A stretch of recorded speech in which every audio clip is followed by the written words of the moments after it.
Para isso, convidamos para compor a mesa o subprocurador-geral da Justiça Militar, que presidirá os trabalhos, doutor José Carlos Couto de Carvalho.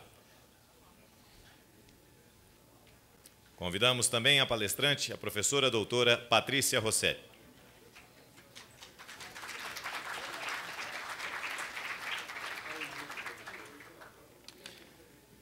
Doutora Patrícia Rossetti é doutora em Direito pela Pontifícia Universidade Católica de São Paulo. É mestre em Filosofia do Direito e do Estado pela PUC de São Paulo, mestre em Direito Constitucional pela Universidade Federal do Paraná e professora convidada para curso de extensão e pós-graduação Lato Sensu da Escola Superior de Direito Constitucional do Instituto Legislativo Paulista, da Universidade Cândido Mendes, no Rio de Janeiro, e da PUC de São Paulo. Atualmente é advogada e assessora técnico-jurídica da Assembleia Legislativa do Estado de São Paulo. Vai trazer a nós a palestra com o tema O papel das Forças Armadas no desenvolvimento econômico. Passamos neste momento, então, a palavra ao presidente da mesa, doutor José Carlos Couto de Carvalho, para dar as boas-vindas à nossa palestrante.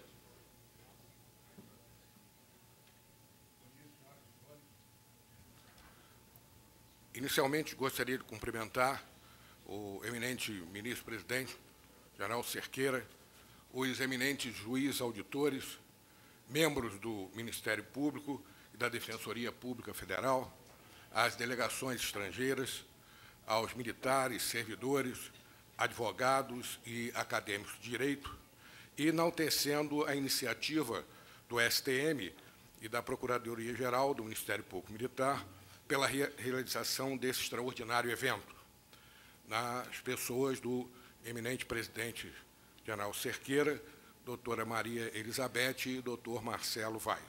Com a palavra, a eminente doutora Patrícia Rossetti.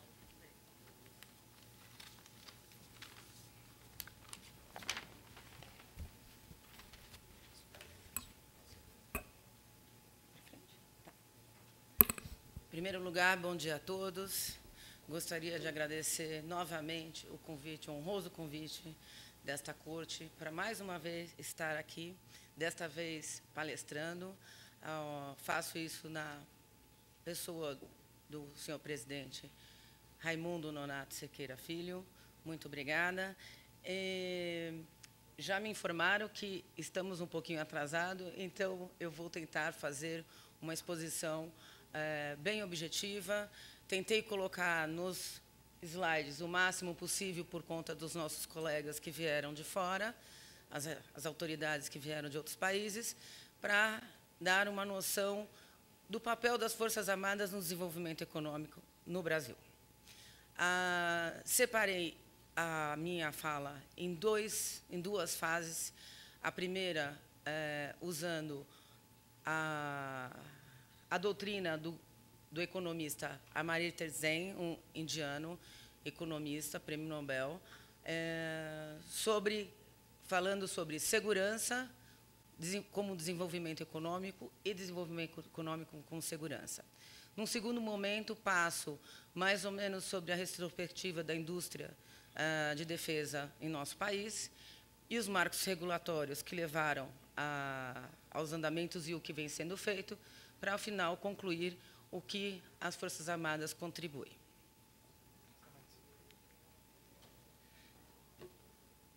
Amartya Sen é um economista indiano e ele tem duas grandes obras, uma delas muito reconhecida como o desenvolvimento econômico como liberdade. Por que desenvolvimento econômico liberdade? Porque ele considera liberdade não só como meio, mas um fim a ser atendido, e dessa forma, alterando o quê? Promovendo o desenvolvimento econômico. Por que isso? Porque ele afirma que liberdade promove segurança. E através de como isso está ligado ao desenvolvimento econômico? Através das oportunidades sociais adequadas a cada indivíduo.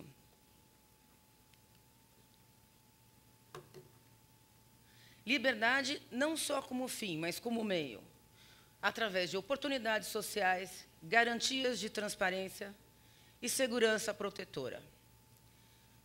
o Estado e a sociedade têm papéis amplos no fortalecimento desse indivíduo. E por que oportunidades sociais? Mais para frente, nós vamos ver que só preza a liberdade quem gosta da sua vida, quem gosta e valoriza a sua vida e a forma como está vivendo. Quem tem liberdades substantivas, ou seja, vota, tem direito de ir e vir, tem direito a uma série de acessos que o Estado pode fornecer, ele vai valorizar essa vida. E o desenvolvimento vai decorrer da eliminação, da privação dessas liberdades substantivas. Ou seja, se alguém passa fome, ele não vai valorizar a vida e, por sua vez, não vai acarretar numa segurança e muito menos no desenvolvimento econômico. E isso tudo decorre do quê? De justiça social. Desigualdade de renda não é desigualdade econômica. Às vezes as pessoas me perguntam qual foi o impacto da Bolsa Família no Brasil? Muito grande. Mas isso aplacou o quê? Fome e uma desigualdade de renda, mas não econômica, porque essas pessoas ainda continuam na margem da exclusão, como nós vamos ver. Por quê? Políticas econômicas devem levar em conta o quê? Desemprego, doença, baixo nível de instrução e exclusão social. Desigualdade econômica envolve desigualdade de oportunidade e privação de capacidades. E o que seria privação de capacidades? Uma pessoa que recebe uma Bolsa Família, ela tem capacidade de gerir algo, trabalhar em algo, produzir alguma coisa para que ela receba uma renda? Isso é privação de capacidade. As oportunidades vão depender das instituições, lógico, e do modo como elas funcionam. Os mecanismos de mercado vão contribuir, mas a sua eficiência também depende das liberdades individuais. Mas nós estamos falando de liberdades substantivas e não só individuais. Então, urge a necessidade, num país como o nosso, principalmente o Brasil, onde a desigualdade é enorme, de mecanismos a serem suplementados de criação de oportunidades sociais básicas do quê? De equidade, de justiça social. O mínimo, educação e saúde. Pelo menos, educação e saúde. Por quê? Não basta ter uma Bolsa Família. Tem que se pensar em desenvolvimento humano, melhora de capacidade de vida. Melhora de capacidade de vida não é dar apenas uma verba para a pessoa e deixar ela na situação que se encontra. Traz habilidades produtivas das pessoas, tentar fazer com que as pessoas produzam algo para que elas mesmas possam se subsistir com a sua própria renda. Traz crescimento econômico, lógico. Saber ler, fazer conta é essencial. Por quê? Porque isso é que vai ajudar a mudar todo um processo de evolução econômica. E, infelizmente, por exemplo, no meu estado, no estado de São Paulo, hoje em dia, a educação pública, os alunos passam pela simples frequência e não pelo que eles aprenderam. Há anos vem sendo feito isso, de uma forma o quê? Abaixar o índice de analfabetismo. Mas o conhecimento que é importante acaba se perdendo. Apenas com a presença do aluno em sala de aula, ele acaba passando de um nível para o outro. Isso por quê? Você aumenta a qualidade de produção e você consegue fazer, como nós vemos nos países asiáticos, se você tem uma instrução para fazer uma fábrica de um mecanismo qualquer e a pessoa sabe ler, escrever, contar, ela vai saber montar um mecanismo e ela vai ser o quê? Uma mão de obra, no mínimo, pelo menos no mínimo, qualificada para aquele serviço. Falamos muito aqui sobre bem-estar nas Forças Armadas, mas a relação de bem-estar tem que ser, envolve a liberdade das pessoas. De que forma? Esse indivíduo, tendo uma liberdade substantiva, tendo capacidade de renda, tendo capacitação humana, ele vai fazer o quê? Ele vai ter um papel indiretamente social, na mudança social do meio onde ele vive. E isso o quê? Ele vai influenciar a produção econômica.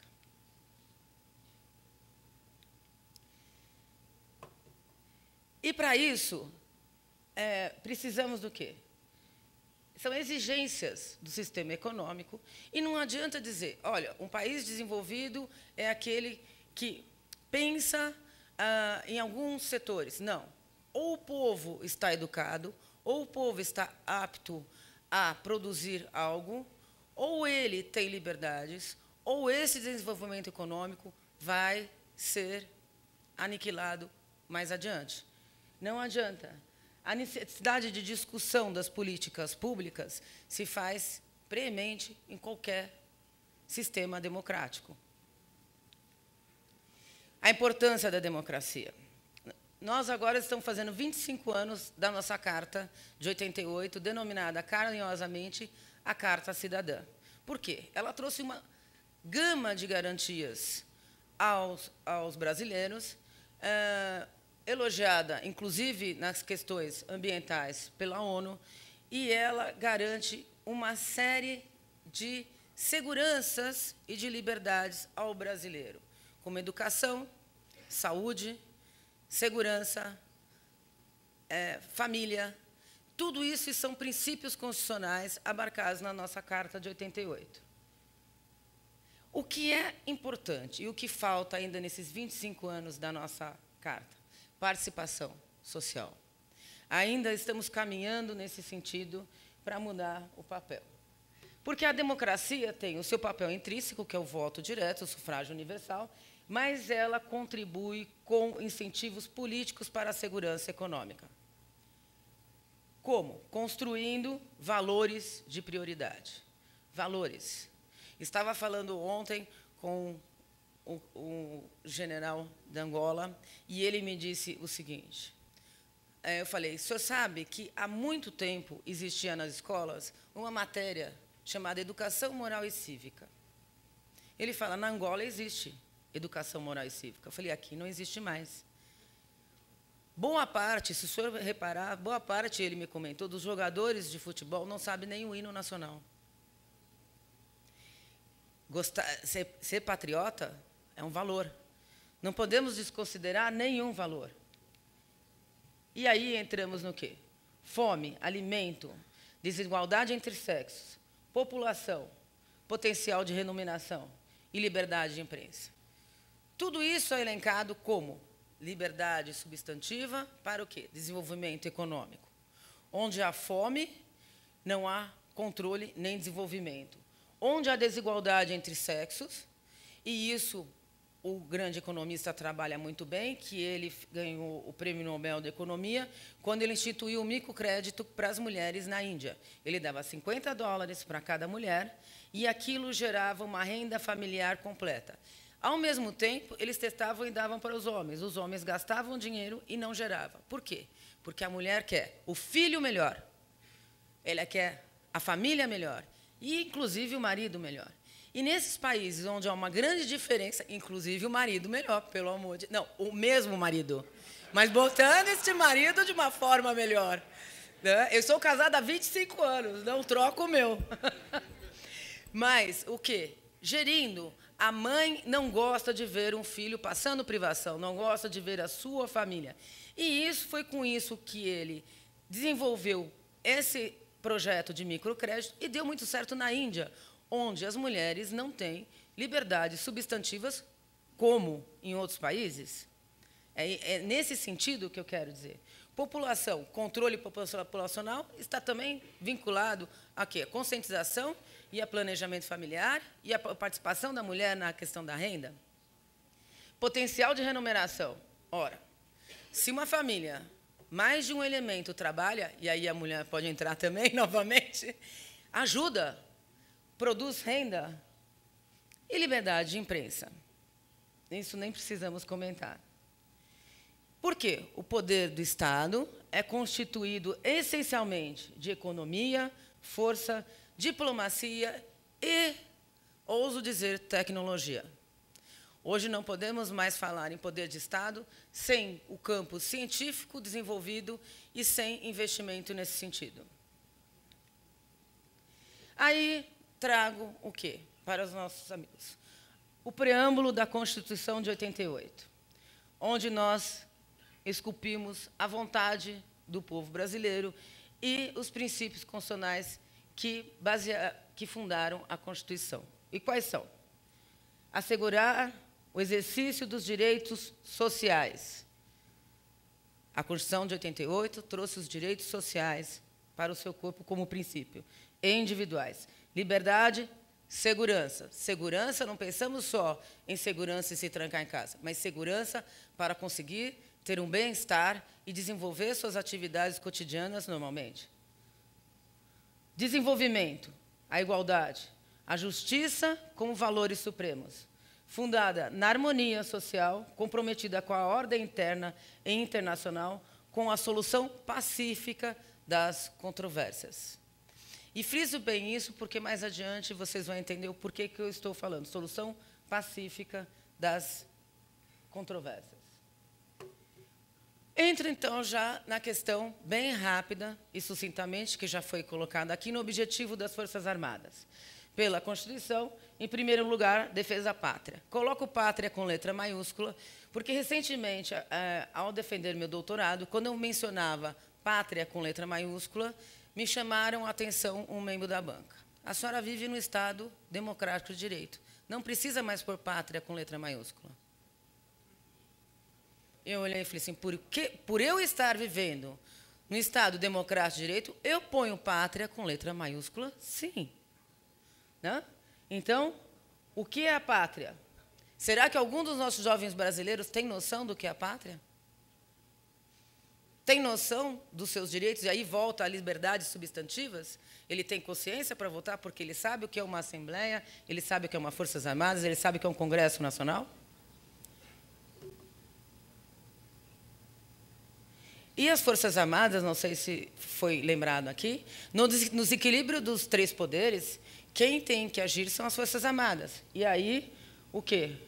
A sua independência político-econômica da instituição. Em segundo lugar, defesa coletiva do bloco regional, que entregam qualquer agressões eventuais, porque os interesses das nações irmãs para o Brasil são de estabilidade e preservação da paz. É seu interesse também. Por fim, são instrumentos de ação disponíveis a atender compromissos internacionais de manutenção da paz mundial entre os povos, do exemplo do caso da participação do Brasil nas forças da ONU no Haiti.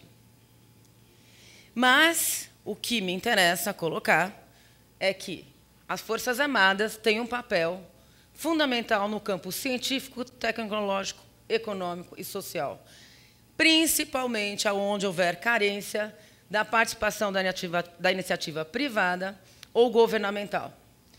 Então, não é à toa que as Forças Armadas é que atendem o quê? Na defesa civil e na calamidade pública, e nas situações de emergência humanitária. Dessa forma, diante do nosso texto constitucional, as Forças Armadas têm que estar em consonância com os anseios dos fins do Estado e da nossa sociedade. Por isso, eu coloquei o preâmbulo da nossa Carta. São esses os fins do Estado brasileiro. E constituem um prolongamento da sociedade. E são instituições permanentes. Não adianta querer fazer qualquer mudança. As Forças Armadas sempre serão instituições permanentes.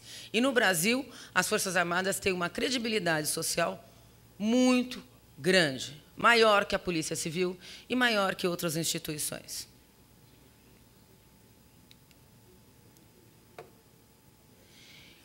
Hoje, as Forças Armadas enfrentam alguns desafios. Temos o combate a grupos criminais ligados principalmente ao tráfico, drogas e corrupção. Isso nós vemos na questão da porosidade da Amazônia. E temos as fiscalizações da fronteira da Amazônia, cuja lacuna representa um grande problema de segurança nacional na questão do tráfico, não só de droga, ouro, madeira, entre outras coisas, inclusive até de patentes. O Brasil, às vezes, sofre roubo de produtos naturais do Brasil, onde são patenteados em outros países, levados da Amazônia. Fora isso, as Forças Armadas no Brasil têm atuado em outras áreas, como quando teve a questão eminentemente da favela do Rio, quem o povo respeitava? As Forças Armadas. Quem subiu o morro? Primeiro, as Forças Armadas. Por quê? Porque as Forças Armadas, onde não há... O Brasil é um país muito extenso e tem divergências de necessidades inimagináveis. Então, muitas vezes, você vê as Forças Armadas fazendo serviço de correio, aonde não chega nada, num lugar longínquo, onde as pessoas não têm atendimento médico, levando remédios, e outros auxílios. Fora que nós temos um problema muito grande em relação ao problema indígena. Nós temos uma extensão muito grande de reservas indígenas, e essas reservas acabam sendo quem efetivamente conhece e consegue monitorar essa questão indígena são as Forças Armadas. Fora que as Forças Armadas do Brasil têm uma trajetória da construção civil. Grandes projetos de engenharia saíram das Forças Armadas. Então, trago aqui os 3 itens dos projetos, os últimos projetos governamentais em relação às Forças Armadas. Leve em consideração a porosidade das áreas de fronteira, tráfico de todo tipo e a proteção das águas territoriais, como é o caso do pré-sal. O pré-sal não está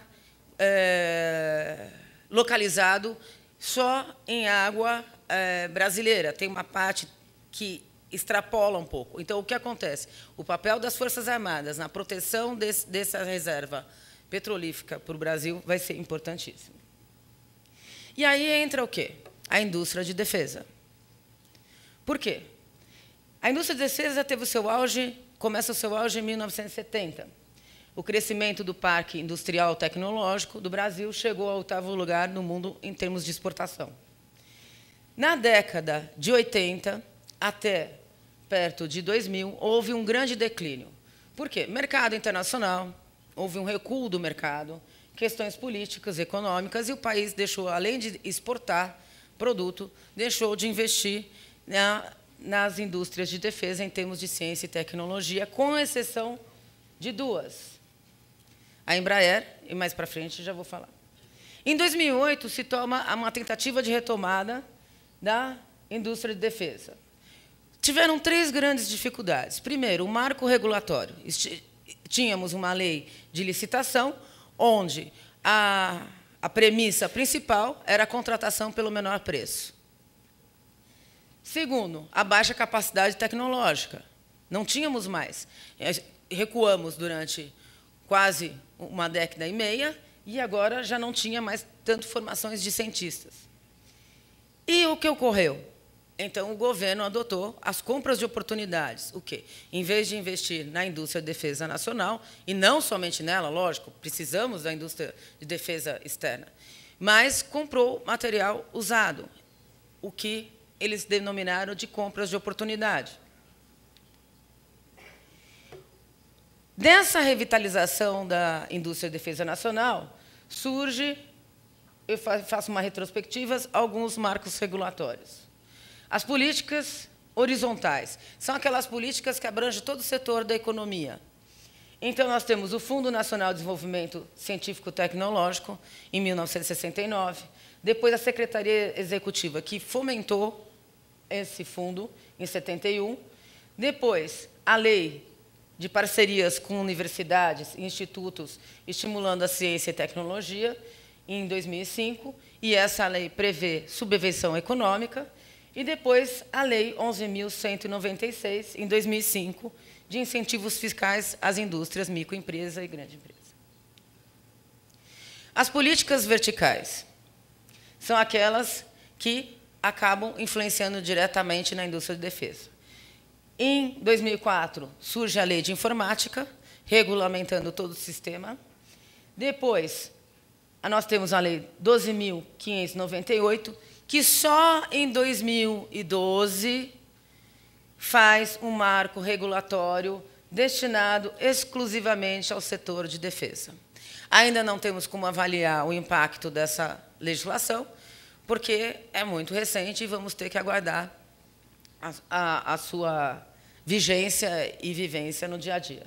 Mas No seu artigo 2º, para efeitos dessa lei, são considerados empresa estratégica de defesa, toda pessoa jurídica credenciada pelo Ministério da Defesa, mediante o atendimento das seguintes condições: ter no país sede, a sua administração, o seu estabelecimento industrial e equipar a indústria industrial prestado ao serviço. Claramente, o que se quer?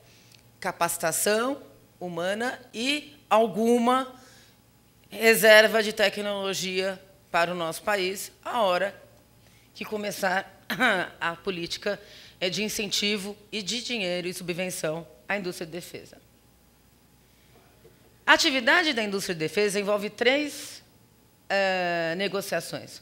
O reforço da capacidade de munição, pequeno e baixo calibre, a exigência de realizar em locais de operação, de atualização e manutenção que permitam manter as capacidades em determinado território.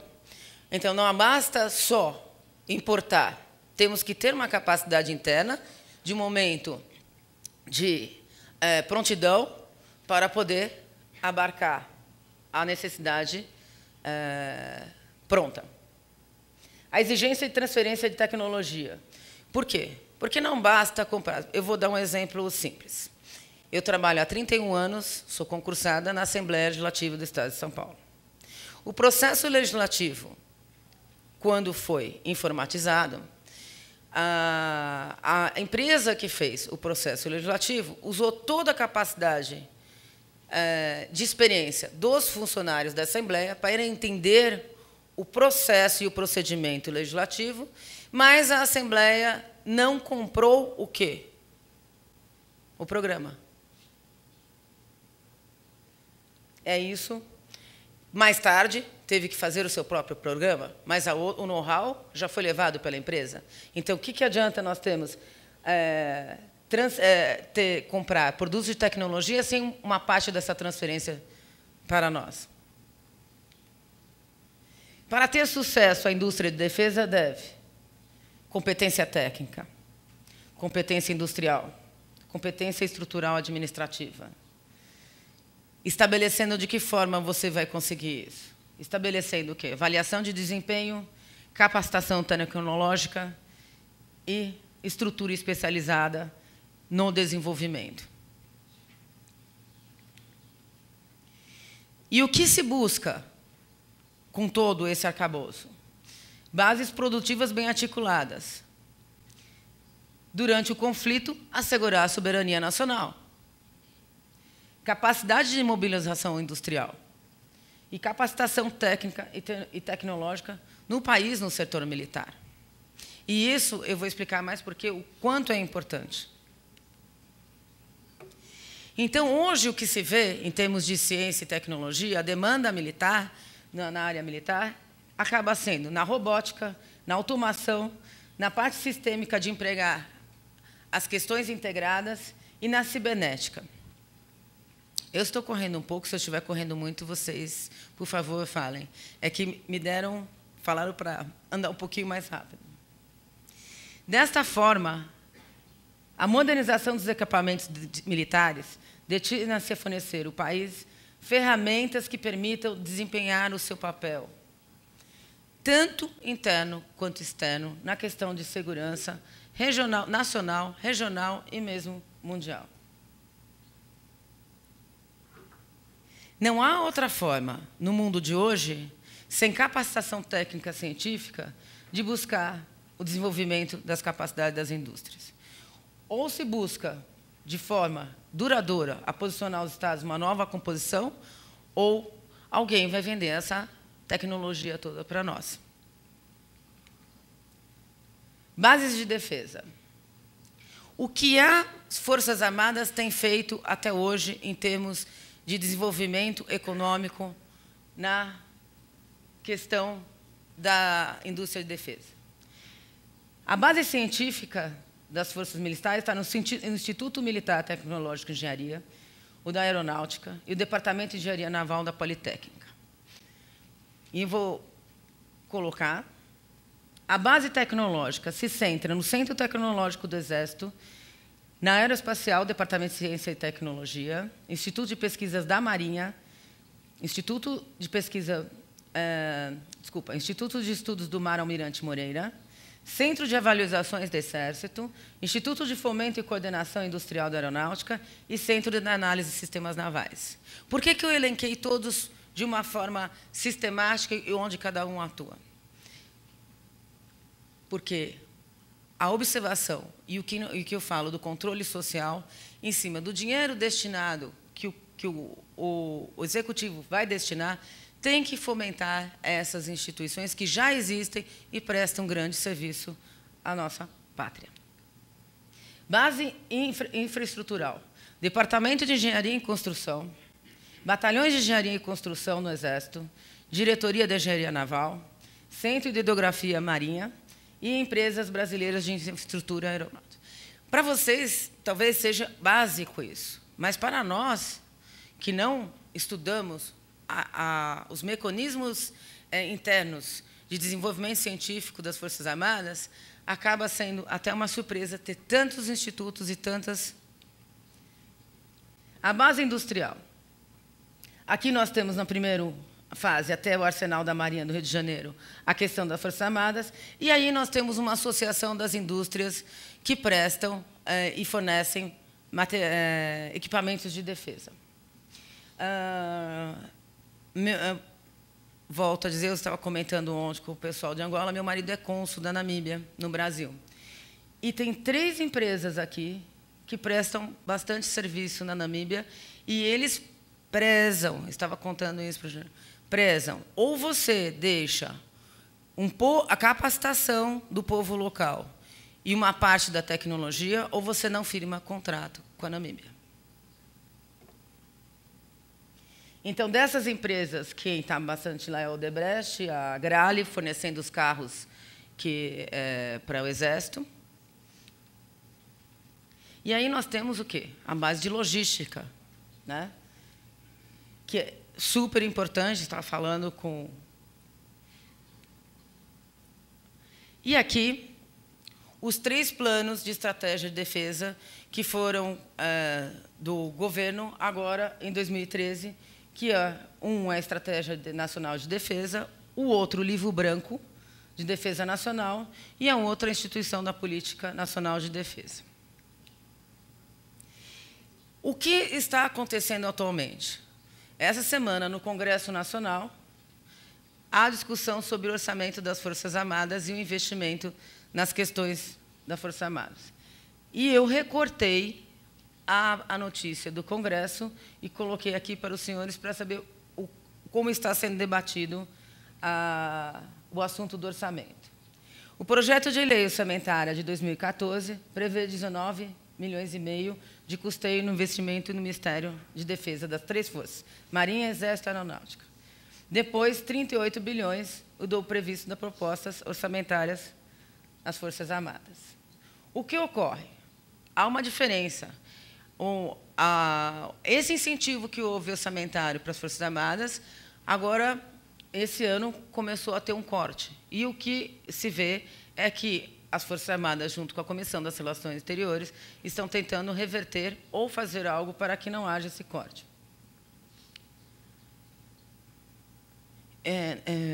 Não vou ler, é só para colocar. E aqui, na Comissão de Relações Exteriores, aparecem as discrepâncias orçamentárias em relação ao assunto, né? Onde o orçamento na área tinha crescido, mas ainda há muita discrepância, inclusive por um longo tempo sem investimento, e quando você retoma o investimento, lógico, você tira de algum lugar, o dinheiro vai sair de algum lugar.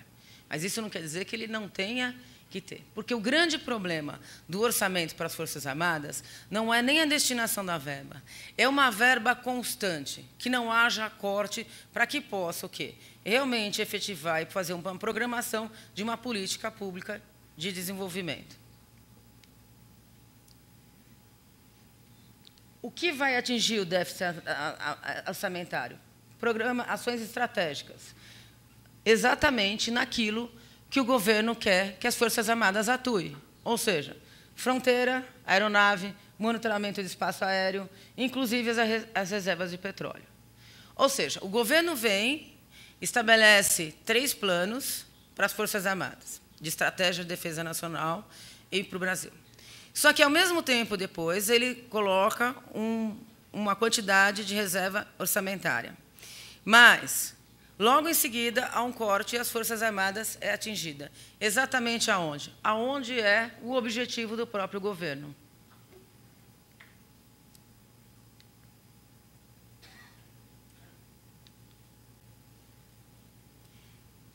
Aqui, a questão da Marinha, o quanto vai ser a discrepância, o programa nuclear, né, e aquisição de melhoria e logística das embarcações. E a reconstrução da nossa estação na Antártica, que foi totalmente danificada por um incêndio. Quanto ao Exército, recebeu 13 bilhões e 200, não, desculpa, o plano orçamentário recebeu 5, do plano orçamentário ele recebeu 5 dos 13, das quais os recursos do Sistema Integrado de Monitoramento de Fronteiras. Aí eu trago uma frase do grande economista Adam Smith. Muitos homens se comportam com grande integridade e, no decorrer de toda a sua vida, não é vida, me desculpem, evitam toda e qualquer censura considerável. Talvez jamais tenham tido o sentimento de decência que vemos na probidade de sua conduta, agindo meramente em consideração ao que percebiam ser regras de comportamentos estabelecidas. O que ele quis dizer com isso? Por que eu trouxe essa frase? Ao você estabelecer um programa de estratégia baseado em 3 pontos fundamentais, estabelece um orçamento e depois recua nesse orçamento, eu respondo com a frase de Adam Smith. Você pode fazer tudo certo, mas, no fim, você tem a valorização do certo apenas porque, talvez, as pessoas esperem que você faça certo. Então, se o país, se o Brasil, almeja uma vaga no Conselho de Segurança da Organização das Nações Unidas, há que haver coerência do nosso governo em relação a projeto, orçamento e execução e desenvolvimento econômico. Essa política pública, essa cadeia tem que ser regular, permanente. Senão, não pode falar de um em descompasso com o outro. E aí, eu trago a questão, um pensamento de Hunan Tzu, 122 anos antes de Cristo, que dizia: se a linha mediadora estiver certa, a madeira será reta. Não porque se faz esforço especial, mas porque aquilo que dirige faz com que assim seja. Da mesma maneira, se o dirigente for sincero e íntegro, funcionários honestos servirão em seu governo, e os velhacos se esconderão. Mas se o dirigente não for íntegro, os perversos farão como querem, os honestos, leais se afastarão. E por que eu coloco isso? Veja bem, quando falamos em capacitação humana, desenvolvimento econômico, formação de valores, não há dúvida que as Forças Armadas acabam agindo como a maneira reta. As Forças Armadas conseguem, através das suas escolas, das suas instituições e da formação dos seus valores, da questão do bem-estar, inclusive da própria disciplina, formar pessoas com valores honestos. E ainda trago um grande jurista brasileiro, que, numa conferência da Organização dos Advogados do Brasil, em 1947, já dizia o que eram as Forças Armadas. Dizia: nelas, a eficiência de sua estrutura, no seu adestramento, na sua respeitabilidade, repousa a paz social pela afirmação da ordem na órbita internacional e do prestígio nacional, na sociedade das nações. São, portanto, os garantes materiais da subsistência do Estado soberano e da perfeita realização dos seus fins. É em função de seu poderio que se afirmam, nos momentos críticos da vida nacional e internacional, o prestígio de Estado e de sua própria autodeterminação. E Rui Barbosa dizia Lógico que há um antagonismo entre liberdade e força, mas não podemos esquecer que a força também leva à liberdade. Antagonismo habitual entre força e a liberdade não nos deixa, ordinariamente, ver que a liberdade necessita de força e a força de liberdade. E finalizo dizendo: não há desenvolvimento econômico sem liberdades substantivas. Não há desenvolvimento econômico sem segurança. Não há segurança sem trabalho de inteligência. Não há inteligência sem treinamento. Não há treinamento sem conhecimento. As Forças Armadas produzem isso. Através dos seus institutos, produzem conhecimento, experiência e inteligência. E, por fim, a tecnologia bélica de armamento impulsiona a tecnologia civil. Não para a guerra, mas para a garantia da paz. Isso é poder dissuasório. Muito obrigada.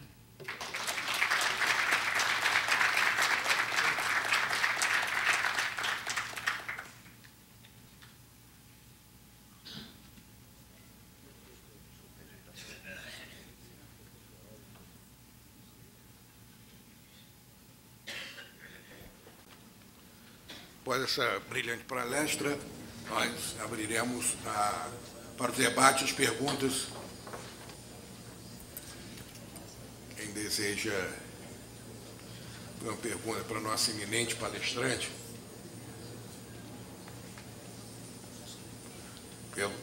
a palestra foi tão autoexplicativa realmente que todos estão satisfeitos pelo brilhantismo, né, da sua exposição, né? Uma pergunta.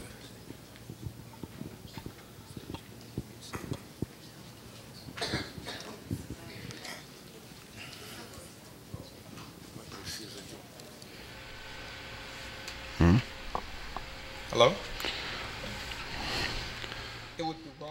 Seria errado não apresentar qualquer pergunta. Não?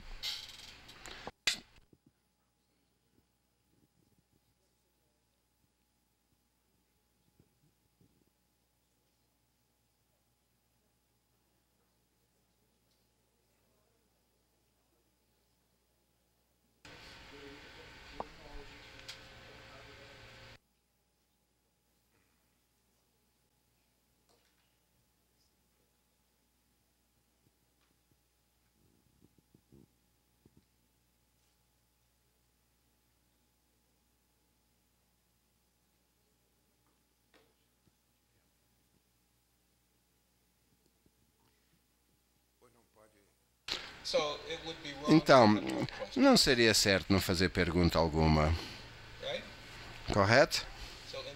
Bom, então, nesse espírito, primeiro eu quero parabenizá-la pela sua apresentação.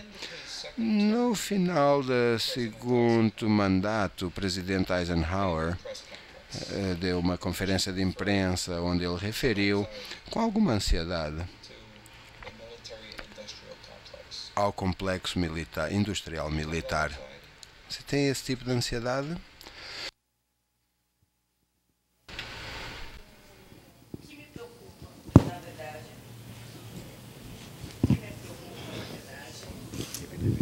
O que me preocupa, na verdade, seria, na verdade, a questão da educação, capacitação humana, e uma questão mais voltada para esse desenvolvimento com a liberdade do que um poderio bélico propriamente dito. Entendeu? Ou eu respondia contente? Porque o poder bélico, o Brasil, na América do Sul, já tem uma questão até territorial de grande potência, poderíamos dizer. O Brasil, equipado belicamente muito forte. Talvez tivéssemos até uma questão regional um pouco complicada se não houvesse uma integração. Na verdade, o que eu tento ver é que nas Forças Armadas ainda há, por o Brasil ter uma diferença econômica muito grande, uma chance para os jovens que não têm condições de acessar de outra forma ao estudo, ao ensino e ao desenvolvimento tecnológico através de prestando o serviço militar.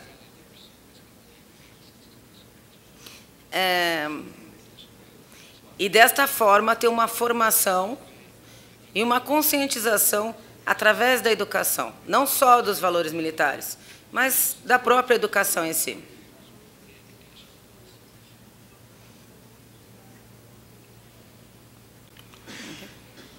Bom, doutor Edmundo Franca. Dr. Edmundo Franca. Inicialmente, eu queria cumprimentar a nossa palestrante pela exposição que fez, mas, para não fugir à regra, eu tomei a iniciativa de formular uma só pergunta. Sim.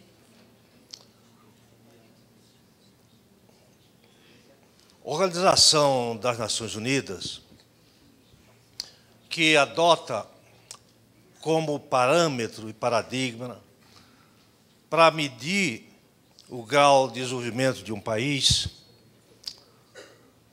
utiliza o IDH a que a senhora se referiu, invocando o economista indiano.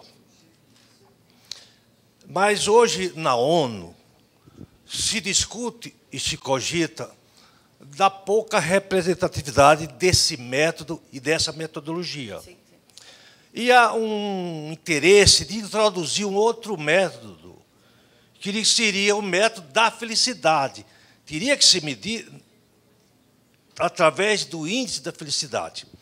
E esse índice não é o índice novo. O Thomas Jefferson, na Declaração dos Direitos Americanos, já contemplava a felicidade como um dos objetivos de um povo e de uma nação. Aqui no Brasil, a partir dessa realidade, o senador Cristóvão Buarque propôs a alteração na Constituição, colocando o direito à felicidade como um dos direitos fundamentais. Então, eu gostaria de ouvir a opinião da mestra a respeito dessa revisão que a ONU está vivenciando, no sentido de introduzir essa metodologia, qual seja a da felicidade, como um dos indicadores do desenvolvimento de um país e da felicidade de um povo. Muito obrigado. Muito obrigada pela pergunta. E eu diria até que a felicidade estaria bem ligada ao que nós denominamos, no decorrer desse seminário todo, como bem-estar. Talvez ou atingir determinados objetivos. Ou nós sabemos que o Brasil tem uma série de problemas e que boa parte dos nossos jovens morrem antes dos 23, 24 anos, sendo os meninos, não as meninas. Quase 50% do arrimo de família são mulheres. E essas trabalham muito para poder sustentar a família. Então, como medir o grau de felicidade se você não vislumbra um futuro razoável? Então, esses jovens acabam morrendo, por quê? Por falta de oportunidade. Oportunidade de trabalho, oportunidade de desenvolvimento. E de exercer sua própria liberdade. Acabam sendo cooptados pelo tráfico, pelo crime organizado e assim vai. Medir a felicidade também vai ter que embutir essa questão de uma perspectiva futura. Sem oportunidade, eu não vejo como implementar um índice de felicidade. Sem bem-estar e oportunidade, o índice de felicidade vai ficar meio vago também.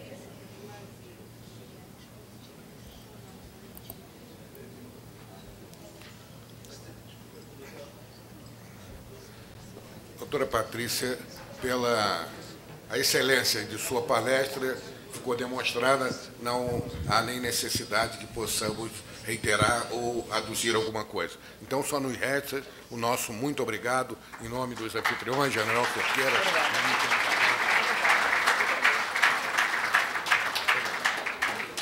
Neste momento, o seminário presta homenagem aos integrantes desta mesa.